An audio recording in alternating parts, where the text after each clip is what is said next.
मुझे नहीं लगता आरसीएम समझाने की जरूरत है। पिछले 11 बजे से, और मेरे ख्याल लगता है ये सबसे लंबा प्रोग्राम आरसीएम के इतिहास में शायद सबसे लंबा प्रोग्राम रहेगा। 11 बजे का टाइम था और अभी शायद तीन शायद बज चुके हैं। और चलो कितनी देर आप और बैठेंगे। तो पिछले 11 बजे से, पता नहीं किस दिन से भी आप लोगों ने तैयारी कर रखी है। रंधावा जी, गुरु जी, रंधावा जी, गुरु जी। और मुझे नहीं लगता इस बिजनेस के बारे में कुछ बताने की जरूरत है। ये क्या है मैं बताऊंगा कि रंधावा जी, ये गुरु जी क्या है, जिसका इतना मान सम्मान। अभी रामेश्वर जी की बिटिया बैंक मैनेजर, वो कह रही गुरु जी को सुनना, गुरु जी को सुनना। मेरे लिए जीवन है दोस्त आरसीएम। मैं आपको बताऊंगा, शायद मेरे पिछले जन्म में कोई अच्छे कर्म थे जो मुझे आरसीएम समझ में आ गया। आरसीएम में आते तो बहुत सारे हैं। आप आरसीएम में कब आए कोई मायने नहीं रखता। आरसीएम उस दिन चलता है जिस दिन आरसीएम आपके अंदर आता है। आने को तो बहुत सारे हैं, पता नहीं कितने लोग कब से ज्वाइन हैं। तो मैं शुक्र हूं आरसीएम मेरे अंदर आ गया। तो मैं अपना परिचय दूं सर। मेरा नाम जरनैल सिंह रंधावा है। मैं कुरुक्षेत्र से हूं। बेसिकली कुरुक्षेत्र के पास एक गांव है एबला, कुरुक्षेत्र से 15 किलोमीटर दूरी पे है। तो मैं वहां से हूं। एक सिंपली ऐसी फैमिली बैकग्राउंड से हूं, बिल्कुल जीरो। मेरे पिताजी गुरुद्वारे के ग्रंथी हैं। मेरे 2 बड़े भाई हैं, वो गलत संगत की वजह से शुरू से ही ऐसे ही हैं। मेरी मम्मी बचपन में एक्सपायर हो गई थी। मेरी दादी ने मुझे पढ़ा। जब मैं पैदा हुआ तो मैं मेरी मम्मी मेंटली डिस्टर्ब थी, तो मुझे माँ का दूध नहीं मिला। मेरी दादी ने मुझे लोगों के घरों का दूध मांग मांग के पढ़ा। मैं आपको बता नहीं सकता मैं कैसी फैमिली बैकग्राउंड से हूँ। एक कच्चा कोठा हमारे घर होता था। जब बहुत ज्यादा तेज बारिश होती थी तो वो बहुत ज्यादा टपकता था, और एक व्यक्ति छत के ऊपर चढ़ता था और कुछ व्यक्ति नीचे खड़े होते थे। जब पानी टपकता, कोई कहता इधर से देखना बंद हो गया, कोई उधर बर्तन रखते, कोई उधर बर्तन रखते। ऐसे बद से बदतर हालात थे। कोई अच्छा रिश्तेदार हमारे घर पहली बात तो आता नहीं था। अगर आ जाए तो हमें ये चिंता हो जाती थी इसे बिठाएंगे कहां, इसे क्या खिलाएं। बिना दूध की चाय हमने पी है। यानी कि बद से बदतर हालात मैंने देखे हैं। मैंने अपने बचपन को उस दौर से, उस बहुत कठिन परिस्थितियों में मैंने जिया है। मैं अपनी फैमिली से बिल्कुल डिफरेंट तरह का था। अगर मैं आज बात करूं यहां पे हूं तो उसके पीछे एक मेन कारण है, मैं बचपन से ड्रीमर था। ड्रीमर हूं और मरते दम तक ड्रीमर रहूंगा। मेरी फैमिली बैकग्राउंड में कभी कोई पैसे की बात कुछ भी नहीं। ऐसी फैमिली बैकग्राउंड से मैं, कई बार लोग इंटरव्यू देते हैं तो मुझे बड़ा आश्चर्य से होता है। कभी भगवान ने चाहा अपना मौका लगा। कोई कहता जी मैं जब निराश हुआ तो मेरी पत्नी ने मुझे सपोर्ट की। कोई कहता जी मेरे पिताजी का बहुत बड़ा योगदान था। अभी साथी एक आए हुए थे, वो अपने माँ बाप के लिए बोल रहे थे। लेकिन मुझे लगता जब मेरा कभी नंबर आया तो मैं क्या बोलूंगा। मैं तो एक ऐसी फैमिली बैकग्राउंड से हूँ, पता ही नहीं किसी को दुनियादारी का। ये आज भी ऐसी फैमिली से, मेरे पिताजी को दुनियादारी से कोई मतलब नहीं है। मेरी मैडम एक सिंपल हाउस वाइफ है। बच्चे थोड़ा सा इंटरेस्ट लेने लगे हैं। तो मैं उस दौर से गुजर के आया हूं। मैंने गरीबी को बड़े करीब से देखा। बड़ी दर्द भरी मेरी जिंदगी थी। मैं ड्रीमर था। मैंने ऐसे ऐसे काम किए। मेरी एक आदत मेरे अंदर खास है, मैं या तो किसी काम को करता नहीं हूं, अगर करता हूं तो फिर जुनून की हद तक करता हूं।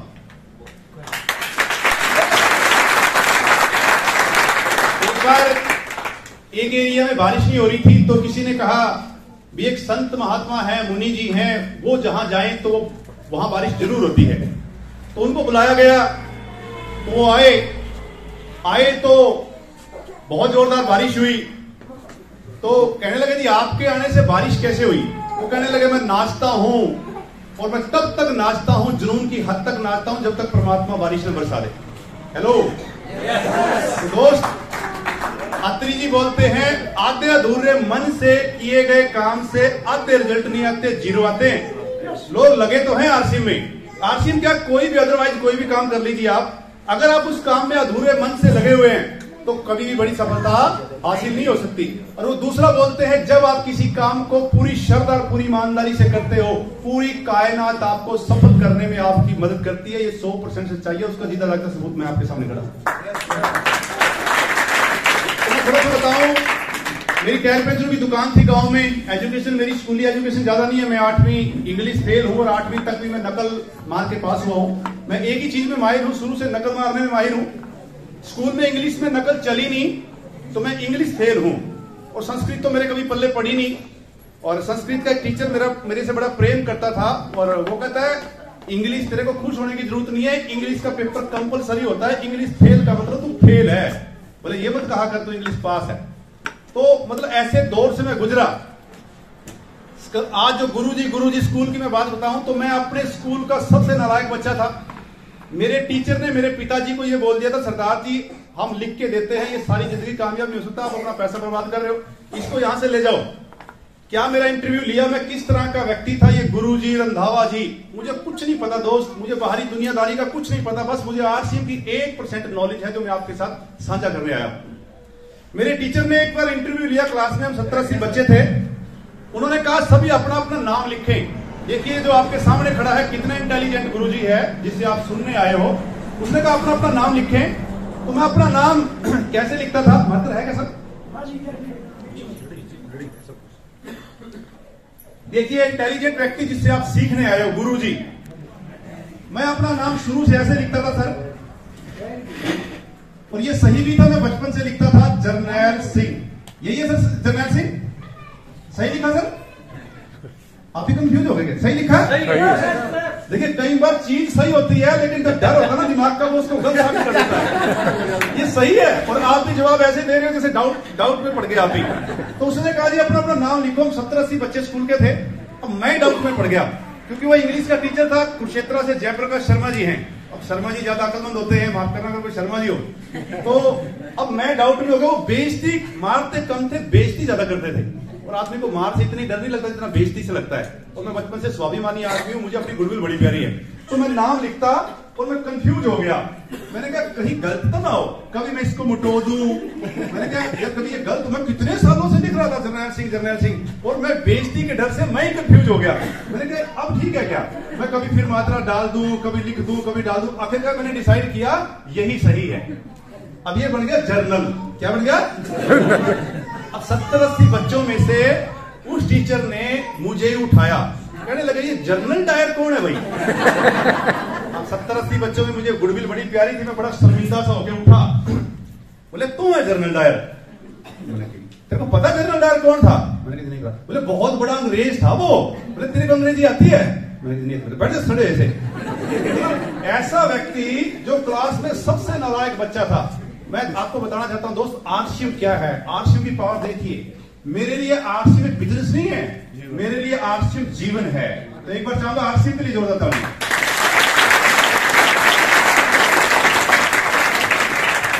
इस आरसीएम ने दोस्त मेरी लाइफ को चेंज कर दिया। उस स्कूल का सबसे नालायक बच्चा, मेरे ड्रीम बहुत बड़े बड़े थे। मेरे स्कूल का, मेरे गांव का मॉनिटर होता था रामनिवास शर्मा जी। शर्मा फिर शर्मा आगे, और आरसीएम में भी शर्माओं ने धूम मचा रखी है। तो भगवान ने शर्मा लोगों को बुद्धि ज्यादा दी हुई है, तो मैं कहता थोड़ी बहुत बुद्धि हमें भी दे दे। वो सबसे पहले सवाल निकाल के फटाक से सबसे आगे टीचर को दिखाता था, और मुझे कभी कुछ समझ में नहीं आता था। वो अव्वल रहा पहले दिन से क्लास में, और आज वो एक प्राइवेट जॉब पे है, वो शायद 15-20 हजार रुपए की, 25 हजार की नौकरी होगी। और ये मॉडर्न स्कूल का सबसे नालायक बच्चा, इस सिस्टम की पावर देखिए दोस्त, आज 2 लाख रुपए से ज्यादा की इनकम लेता है।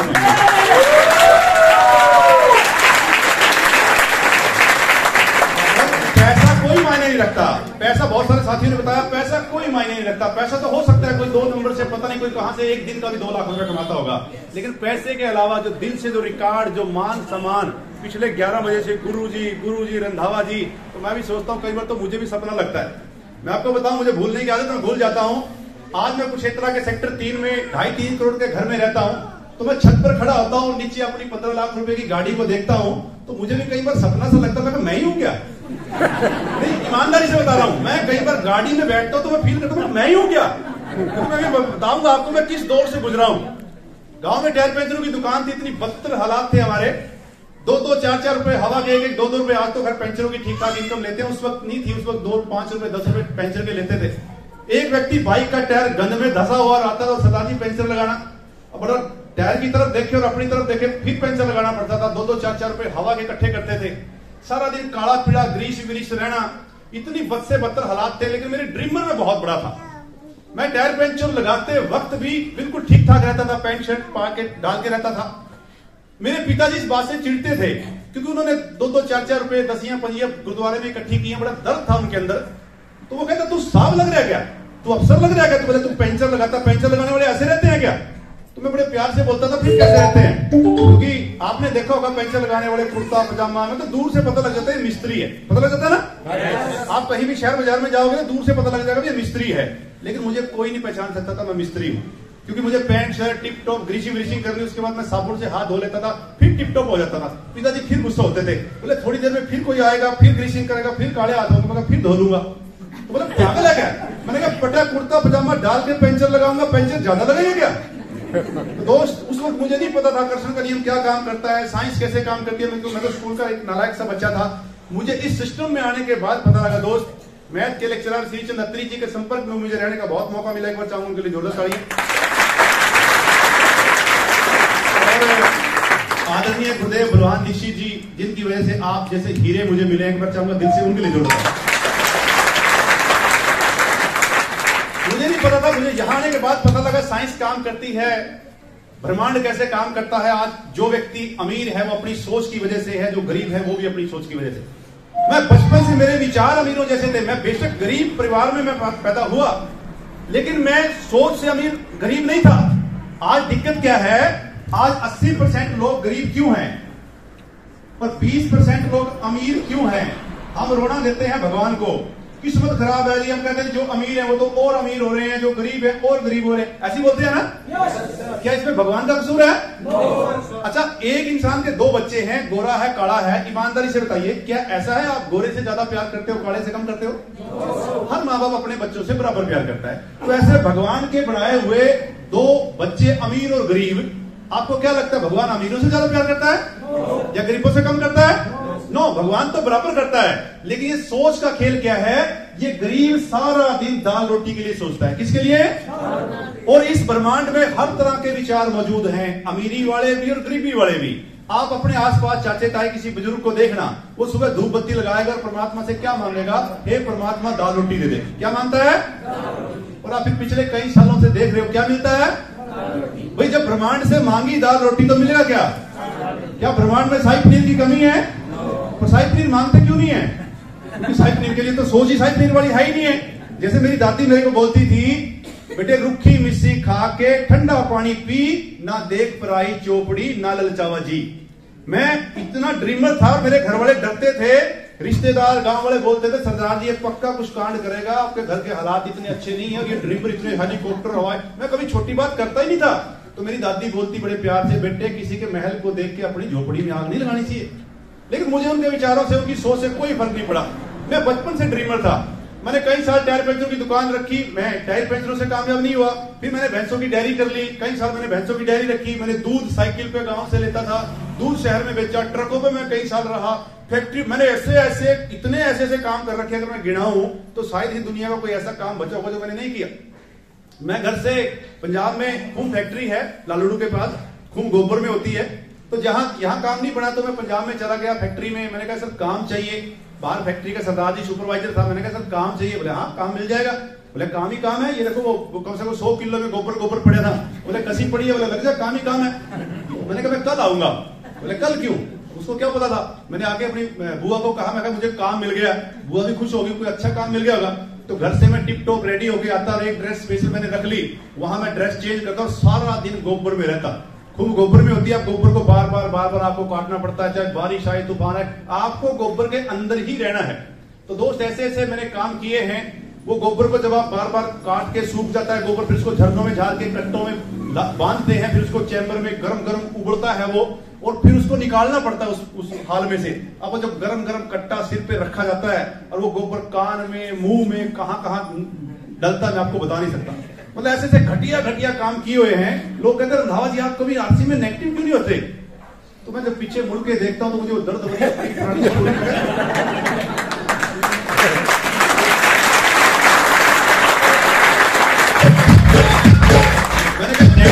नेगेटिव होने वाला तो कुछ लगा ही नहीं। नेगेटिव तो पहले इतनी बदसे बदतर हालात थे। तो मैं इस तरह का व्यक्ति था। मैंने बहुत काम किए। मैंने सर चुराहे पे सरेआम मिस्त्री के साथ दिहाड़ी की हुई है। मैं कभी नहीं शर्म करता था, भगवान करे कभी। मैं एक चीज से डरता था, मुझे कभी किसी के आगे हाथ ना फैलाना पड़े। तो मैंने मिस्त्री के साथ चुराहे पे सरेआम दिहाड़ी भी की है, मकान बनाए हैं। और करनाल में एक एडिटोरियम है बहुत बड़ा, मैंने उसकी 4 दीवारी काफी समय तक मैंने मिस्त्री के साथ दिहाड़ी की हुई है। उस वक्त आज से कई साल पहले की बात है, 2006 से आरसी में आने से पहले। तो वो मिस्त्री मुझे तसल्ली कर देता था मेरी। मैं थोड़ा सा शारीरिक वर्क मेरा शुरू से था, 3-4 लोगों का मेरे से काम लेता। बोले बना दे कट्ठा। बोले 4 कट्ठे का मतलब सीमेंट का। तसले नहीं, बोले सीमेंट के 4 कट्टे सीमेंट का कट्ठा बना दे, और वो सारा दिन मुझे पूरा तसल्ली मेरी कर देता। 100 रुपए मुझे उस वक्त देता था वो, आज से लगभग 18-20 साल पहले। तो मैंने ऐसे ऐसे काम किए हैं। तो जब कहीं कुछ भी कामयाबी नहीं मिली, मैं बिल्कुल थक चुका था, हार चुका था, फिर मैंने पिताजी से रिक्वेस्ट की। मेरे इससे थोड़ी सी जमीन आती थी, पुणे किला आती थी, 1 किले से कम थी। तो मैंने पिताजी से रिक्वेस्ट की, मैंने कहा यहाँ तो कुछ हो नहीं सकता, आप ये जमीन बेच दीजिए, मुझे फौरन भेज दीजिए, कम से कम दिहाड़ी करनी है। मुझे ये पता लगा भी वहां दिहाड़ी के पैसे ज्यादा मिलते हैं, पता सभी को, फौरन में पैसे ज्यादा मिलते हैं। पिताजी मेरे पुराने विचारों के थे, वो माने नहीं, बोला बुजुर्गों की जमीन नहीं बेचते। मैंने लड़ झगड़ के बिकवा दी। बिकवा क्या दी, वो एजेंट पैसे खा गया, हालात और बदतर हो गए। जो थोड़ी जमीन थी वो भी चली गई। तो जो थोड़े से पैसे बचे थे, मैंने करनाल में भैंसों की डेयरी कर ली, क्योंकि गांव से बहुत बड़ी बड़ी बातें करके निकला था। अब वापस नहीं आएंगे, जैसे एजेंट झूठ बोलते हैं, आपको पता है जी, वीजा लग गया आपका, चिंता मत करो सरदार जी, ये हो जाएगा वो हो जाएगा। तो मैंने भी गांव से बड़ी बड़ी बातें करके मैं निकल गया, अब गांव में वापस नहीं आएंगे। लेकिन जब एजेंट पैसे खा गया, पुलिस में मैंने दरखास्त की, कोर्ट केस भी चला कबूतरबाजी का, लेकिन कुछ नहीं हुआ। आपको पता है एजेंट और पुलिस वालों की जेब भर दी। अब मैं उस वक्त निराश हो चुका था, टूट चुका था, मुझे लगता था शायद मेरी किस्मत में अमीर बनना नहीं है। तो मैंने किया, गांव में तो जाऊंगा नहीं, क्योंकि मैं स्वाभिमानी था। मैंने छोटी सी एक किराए पे भैंसों की डेयरी ले ली। वहीं पे मैंने जो थोड़े से पैसे बचे थे, उससे भैंसे गायें ले ली, और मेरा जीवन ऐसे ही कटने लगा। फिर एक चमत्कार हुआ दोस्त। आप जो भी काम करते हो बाई चॉइस करते हो, अपनी इच्छा से करते हो, लेकिन आरसीएम दुनिया का पहला ऐसा बिजनेस है जो बाई चांस होता है। मुझे नहीं लगता इस हाल में बैठा एक भी सिंगल व्यक्ति ऐसा हो जिसने ये कहा हो, सर आप फूलों की माला लेके बैठा और आइए सर मैं आरसीएम ज्वाइन करना चाहता हूं। ऐसा हुआ किसी के साथ? वहां एक लेडीज आती थी, वो मेरे ससुराल में लगती थी, वही मेरी किसी ने शादी करा दी। मेरी तो शादी भी नहीं होनी थी, ऐसे आलम थे। एक करनाल में दोस्त बन गया मेरे को, पैसे वैसे तो मेरे खा गया, लेकिन मेरी शादी करा गया।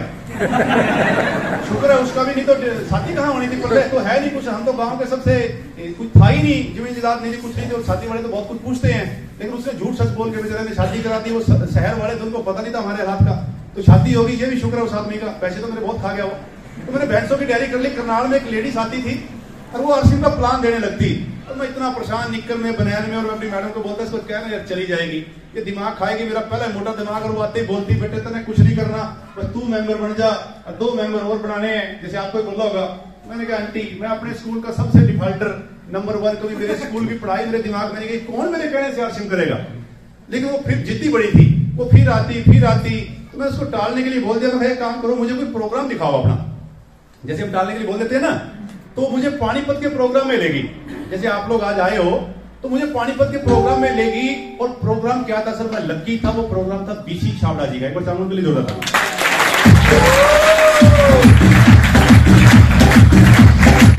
हम थोड़ा सा लेट हो गए, तो क्या हुआ, लोगों ने धक्का मुक्की में शीशा तोड़ दिया। हाल का पानीपत का बहुत बड़ा ऑडिटोरियम था, वो लोगों ने शीशा तोड़ दिया। तो मुझे बड़ी दिलचस्पी हुई, मैंने थिएटरों के शीशे तो टूटते देखे थे। मैंने कहा अंदर ऐसा क्या हो रहा है। कुरुक्षेत्र में 4 थिएटर होते थे। मैंने कहा मैंने जो भी काम किया तसल्ली बख्श किया।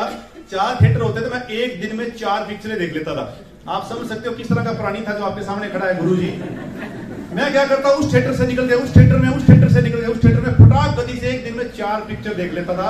और पिक्चर ऐसे देखता था, 3 घंटे पूरा एंजॉय लेता था। 100 रुपए जो भी टिकट होती थी, पूरे पैसे पूरे करता था।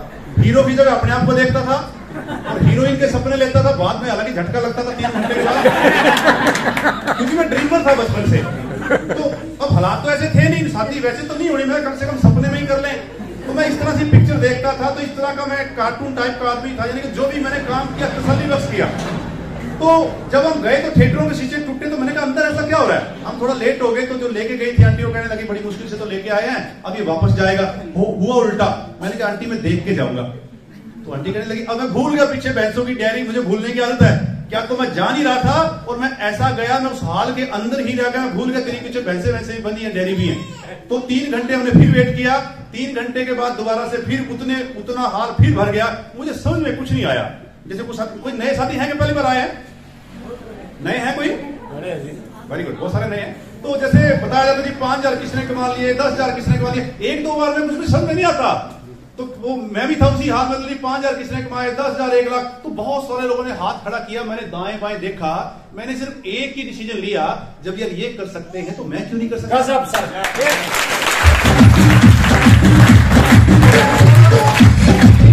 दूसरा, मुझे टिप टॉप रहने का बड़ा शौक था। तो मैंने देखा यार जिंदगी तो ये है, ये टाई वाई, ये सूट बूट, हम तो वैसे ही बन गए गोबर में। वो निक्कर होती थी, एक बनैन होती थी, हाथ में झाड़ू होता था, मैं पागल टाइप का आदमी था। भैंस ने अगर 2 बजे भी गोबर कर दिया तो आंख खुल जाती थी, फिर गोबर साफ करूंगा, बाथरूम कर दिया तो फिर बाथरूम साफ करता था। कोई पास में कहने वाला भाई साहब पागल है, थोड़ी देर में फिर गोबर करेगा, फिर साफ करूंगा। ऐसा ही व्यक्ति था, मुझे गंदगी से बड़ी एलर्जी है। मैंने जो भी काम किया तसल्ली बख्श। तो हम थोड़ा लेट हो गए तो मैंने उस दिन एक डिसीजन लिया भी मैं करूंगा। मैंने आंटी को बोला आंटी जाते मेरी ज्वाइनिंग कर दो। मैंने थोड़ी सी गलती की, ध्यान देना सर, क्योंकि गांव से थे, देहात से थे, कोई नॉलेज थी नहीं, कोई अनुभव था नहीं, कोई फैमिली बैकग्राउंड कोई ऐसी थी नहीं। तो मैंने क्या किया, आते ही भैंसों की डेयरी बेच दी। मैंने उस आंटी को बोला, मैंने कहा मैं आरसीएम करूंगा, मेरी भैंसों की डेयरी बिकवा दो। तो आंटी भी बेचारी नहीं थी, उसने कहा ठीक है बिकवा देंगे। हमने दड़े में सारी भैंसें बेच दी। जो उससे पैसे आए उससे मैंने क्रैक्स मोटरसाइकिल खरीदी, उसमें क्रैक्स मोटरसाइकिल होती थी। उस क्रैक्स मोटरसाइकिल को लेने के बाद मैं कंप्यूटर वाले के पास गया। मैंने कहा भाई साहब सॉरी बाइक पे आरसीएम लिख दे। तो बंदा नीचे से ऊपर तक मुझे देखे, बोले भाई साहब घर में ठीक ठाक है? मैंने क्या दिक्कत है? बोले बाइक खराब हो जाएगी। उसको पता लगा भी ऐसा प्राणी तो कभी आया ही नहीं, ये तो पहला अनोखा प्राणी है। बाइक पे तो हल्की सी खरोच लग जाए तो सामने वाला मरने मारने को उतर जाता है, ये कहता सारी बाइक पे आरसीएम लिख दे। मैंने कहा तू नहीं लिखेगा, मैं किसी और से लिखवा लूंगा। लिख दूंगा, मेरा क्या जाता है। उसने कंप्यूटर से स्टिकर निकाल के आरसीएम सारी बाइक पे कम से कम 100 जगह आरसीएम लिख दिया। कैसे रंधावा गुरुजी थे, मरगाड़ बच गया, सलंसर बच गया। मैंने कहा सलंसर पे भी लिख दे। कहने का भाई साहब पिघल जाएगा, लिख दे। उसने सलंसर पे भी लिख दिया। थोड़ी देर में जब मैंने बाइक चलाई तो गर्म होकर वो सारा पिघल गया। मतलब ऐसे थे गुरुजी रंधावा जी। तो एक बार ऐसे गुरुजी के लिए जोरदार तालियां।